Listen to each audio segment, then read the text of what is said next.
રાજકોટના લોકમેળાને લઈને મોટા સમાચાર મળી રહ્યા છે। 14 થી 18 ઓગસ્ટ સુધી રેસકોર્સ ગ્રાઉન્ડમાં યોજાશે લોકમેળો। યાંત્રિક રાઇડની ટિકિટના દરમાં 5 રૂપિયાનો વધારો કરવામાં આવ્યો છે। યાંત્રિક રાઇડના 45 રૂપિયાના બદલે હવે 50 રૂપિયા ચૂકવવા પડશે આ નિર્ણય કરવામાં આવ્યો છે। લોકમેળાની રાઇડ માટે 34 પ્લોટની હરાજી થઈ 1 લાખથી લઈને 4 લાખ સુધીના પ્લોટની હરાજી કરવામાં આવી છે।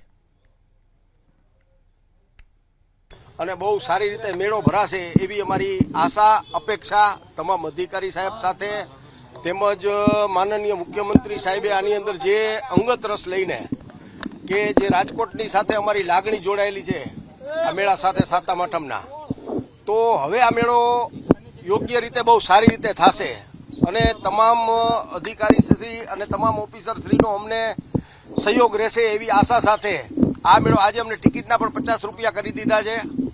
અધિકારી શ્રીને મળ્યા હતા, એમણે પણ સારી રીતે સાંભળ્યા અને સારી રીતે જ્યારે પોઝિટિવ રિપોર્ટ આવ્યા એ પછી આ હરાજી કરેલી છે। એટલે 100% આ મેળો બહુ સારી રીતે થશે અને ગયા વર્ષની જે વેપારીની નુકસાની છે એ પણ નીકળશે।